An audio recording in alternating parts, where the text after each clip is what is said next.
RC. Agarwal, सहायक प्राध्यापक समाजशास्त्र, शासकीय अग्रसेन महाविद्यालय बिल्हा।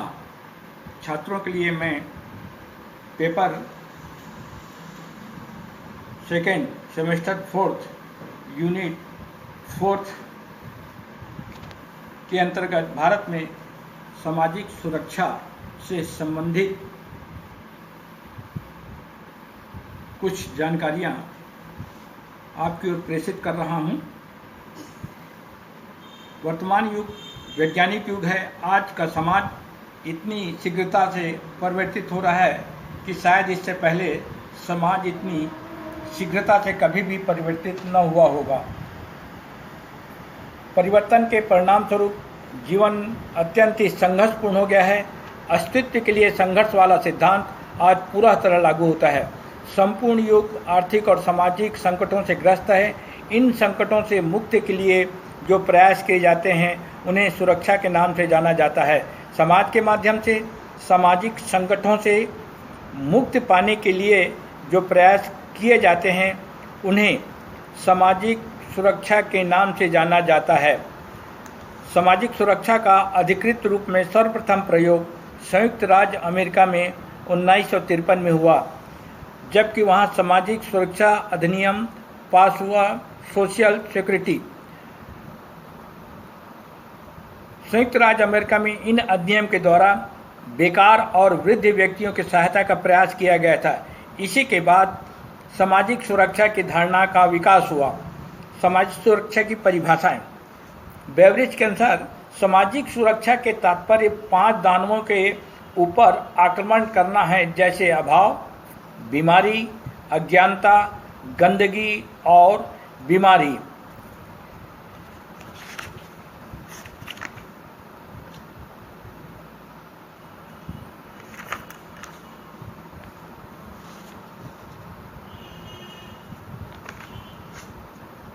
दूसरा है अंतर्राष्ट्रीय श्रम संगठन। सामाजिक सुरक्षा वह सुरक्षा है जो समाज के किसी उचित संगठन द्वारा सदस्यों को किन्हीं खतरों में प्रदान की जाती है, जो खतरे उन पर कभी भी आक्रमण कर सकते हैं। एक फ्रांसीसी लेखक ने सामाजिक सुरक्षा से आशय रोजगार की सुरक्षा, आय की सुरक्षा और काम करने की शक्ति की सुरक्षा से है। संक्षेप में सामाजिक सुरक्षा की परिभाषा किसी राष्ट्र के नागरिकों के उस अधिकार के रूप में की जा सकती है जो प्रत्येक नागरिक को सामाजिक खतरों से सुरक्षा प्रदान करती है। मानव जीवन अनेक प्रकार के खतरों से परिपूर्ण है। इन खतरों में कुछ महत्वपूर्ण निम्नलिखित है। पहला प्राकृतिक, उसके अंतर्गत मृत्यु, बीमारी एवं अन्य प्राकृतिक विपत्तियाँ। दूसरा आर्थिक, बेरोजगारी है, कम आय, अन्य आर्थिक अव्यवस्थाएं। तीसरा व्यक्तिगत, बुढ़ापा, कार्यक्षमता की कमी, अन्य शारीरिक तथा सामाजिक दुर्बलताएं। चौथा सामाजिक, व्यवस्थित आवास व्यवस्था, असामाजिक वातावरण इत्यादि। सामाजिक सुरक्षा के आवश्यक तत्व। पहला है 1944 में फिलाडेल्फिया में 26वां सम्मेलन और 1991 में जिनेवा में 34वां सम्मेलन। इस सम्मेलन को सुरक्षा के निम्न 3 आवश्यक तत्व निर्धारित किए गए हैं। पहला चिकित्सा की समुचित व्यवस्था। दूसरा उन श्रमिकों को अतिरिक्त सहायता देना जिनके आश्रितों की संख्या अधिक है। विषय में है दूसरा फिर पुनः संविधान द्वारा सामाजिक सुरक्षा की व्यवस्था करना। तीसरा है सार्वजनिक तथा आंशिक रूप से सामाजिक सुरक्षा की प्रशासनिक व्यवस्था करना है। उद्देश्य सामाजिक सुरक्षा के उद्देश्य, पहला बाल व्यवस्था और दूसरा वृद्धावस्था। उसमें क्षतिग्रस्त व्यक्ति की क्षतिपूर्ति करना, क्षतिगत व्यक्ति के पुनरुत्थान का प्रयास करना और खतरों की रोकथाम के लिए आवश्यक व्यवस्था करना इत्यादि हैं। सामाजिक सुरक्षा का जो क्षेत्र है वो निम्नलिखित है। पहला सामाजिक बीमा, दूसरा सामाजिक सहायता, तीसरा सामाजिक सेवा। सामाजिक सुरक्षा के क्षेत्र में निम्न खतरों से सुरक्षा की योजना सम्मिलित रहती है। बीमारी के समय, पहला बीमारी के समय आवश्यक चिकित्सा अवस्था, दूसरा बीमारी के समय नगद सहायता, तीसरा प्रसूति का लाभ एवं चिकित्सा सेवाएं, चौथा रोजगार संबंधी दुर्घटनाओं से लाभ, पांचवा असमर्थता की अवस्था में सहायता, छठवां निश्चित आयु के पश्चात वृद्धावस्था में सहायता, सातवां मृत्यु संबंधी व्यय का भुगतान,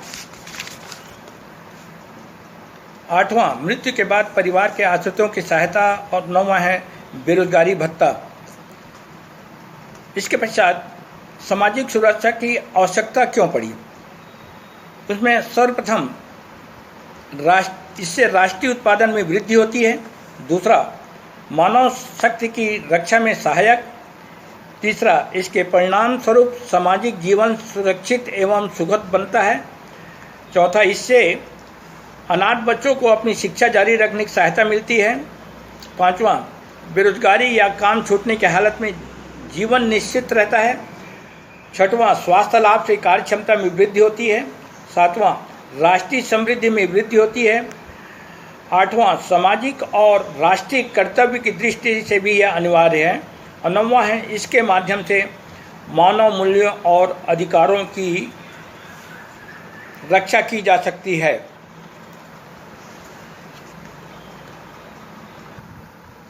भारत में सामाजिक सुरक्षा की योजनाएं, पहला संयुक्त परिवार प्रथा और दूसरा है जाति प्रथा। इन दोनों प्रथाओं के अनेक गुण एवं दोष हो सकते हैं, किंतु इतना निश्चित था कि इन दोनों प्रकार की संस्थाओं के माध्यम से समाज में सुरक्षा की महत्वपूर्ण व्यवस्था की गई है। जाति प्रथा औद्योगिक सुरक्षा का सबसे महत्वपूर्ण साधन भी है। संयुक्त परिवार के माध्यम से वृद्धावस्था, विधवावस्था, असहाय अवस्था और अपंगावस्था में परिवार के सदस्यों को सुरक्षा प्रदान की जाती थी। इस प्रकार प्राचीन भारत की ये संस्थाएं सदस्यों को जबरदस्त सुरक्षा प्रदान करती थी और राष्ट्र सरकार और समाज को ऐसी सुरक्षा प्रदान करने की आवश्यकता नहीं थी। विश्व के सभी देशों की भांति भारत में सामाजिक सुरक्षा की आवश्यकता रही है। आज जबकि विश्व की परिस्थितियां शीघ्रता से परिवर्तित हो रही हैं, भारत के लिए सामाजिक सुरक्षा अनिवार्य हो गई है। भारत में औद्योगिकरण ने सामाजिक सुरक्षा के महत्व में वृद्धि की है। इसका कारण यह है कि औद्योगिकरण ने सामाजिक श्रृंखलाओं को अस्त व्यस्त कर दिया है और प्राचीन परंपराओं और संस्थाओं के सामने प्रश्नवाचक चिन्ह लगा दिया है। औद्योगिकरण का उद्देश्य पूंजीवाद है। पूंजीवाद में वृद्धि होने से श्रमिकों की समस्याओं में वृद्धि होती है। इन समस्याओं से संपूर्ण समाज प्रभावित होता है और ऐसा अनुभव होता है कि सुरक्षा अनिवार्य है। भारतीय सामाजिक सुरक्षा के इतिहास को निम्न भागों में बांटा जा सकता है। पहला, 1952 में अंतर्राष्ट्रीय श्रम कार्यालय ने औद्योगिक श्रमिकों की सुरक्षा का प्रस्ताव स्वीकार किया था। इसी के परिणाम स्वरूप 1927 में भारत में स्वास्थ्य बीमा की आवश्यकता का अनुभव किया गया था। दूसरा, 1930-31 में शाही श्रम आयोग ने श्रमिकों के लिए सामाजिक बीमा की योजना की रूपरेखा तैयार की थी। तीसरा, 1940 में अनिवार्य चंदे की सहायता से बीमारी की अवस्था में सहायता की योजना बनाई गई थी। 1944 में प्रोफेसर अदाकार के प्रतिवेदन के अनुसार कर्मचारी तथा राज्य बीमा अधिनियम बनाया गया। पांचवा, 15 अगस्त 1947 को भारत स्वतंत्र हो गया। स्वतंत्र भारत के संविधान में श्रमिकों के कल्याण के लिए जो योजना बनाई गई उनका संक्षिप्त रूपरेखा निम्न प्रकार से है। पहला, धारा 23 के अनुसार मानव के बलात्श्रम पर प्रतिबंध लगा दिया जाता है। दूसरा, धारा 24 के अनुसार 14 वर्ष से कम आयु के बालकों के लिए कारखानों तथा खदानों में काम पर प्रतिबंध लगा दिया गया है। तीसरा, धारा 39 की व्यवस्था इस प्रकार है। उसके अंतर्गत पहला, स्त्री पुरुष के जीविका के पर्याप्त साधन। दूसरा, आर्थिक स्वामित्व और सर्वहित की व्यवस्था। तीसरा, स्त्री पुरुषों को समान कार्यों के लिए समान वेतन। चौथा, श्रमिकों के स्वास्थ्य और शक्ति की व्यवस्था। पांचवा है शैशव अवस्था के शोषण में रक्षा। चौथा, धारा 41 के अंतर्गत काम और शिक्षा का अधिकार। वृद्धावस्था, अभाव, बीमारी, बेरोजगारी में सहायता की व्यवस्था। 5वां, धारा 42 के अनुसार न्यायपूर्ण काम और दशाओं और प्रसूति सहायता की व्यवस्था। 6वां, धारा 43 के अनुसार मजदूरी की ऐसी व्यवस्था का प्रयास जिससे अच्छा जीवन स्तर बनाए रखने और आनंद के उपयोग की समुचित व्यवस्था हो। भारतवर्ष में सामाजिक सुरक्षा के क्षेत्र में जो योजना अभी तक बनाई गई वो निम्न है। पहला है श्रमिक क्षतिपूर्ति अधिनियम 1923, कर्मचारी प्रोविडेंट फंड अधिनियम 1952। तीसरा है कोयला खान प्रोविडेंट फंड तथा बोनस योजनाएं। चौथा है अमृतत्व लाभ अधिनियम और 5वां है कर्मचारी बीमा योजना। यह सब औद्योगिक समाजशास्त्र पुस्तक कैलाश पुस्तक सदन भोपाल, पेज नंबर 411। उसी प्रकार से भारत में उद्योग एवं समाज, डॉक्टर अमिता सिंह, भारत में उद्योग एवं समाज के अंतर्गत इसका अध्ययन किया जा सकता है। धन्यवाद।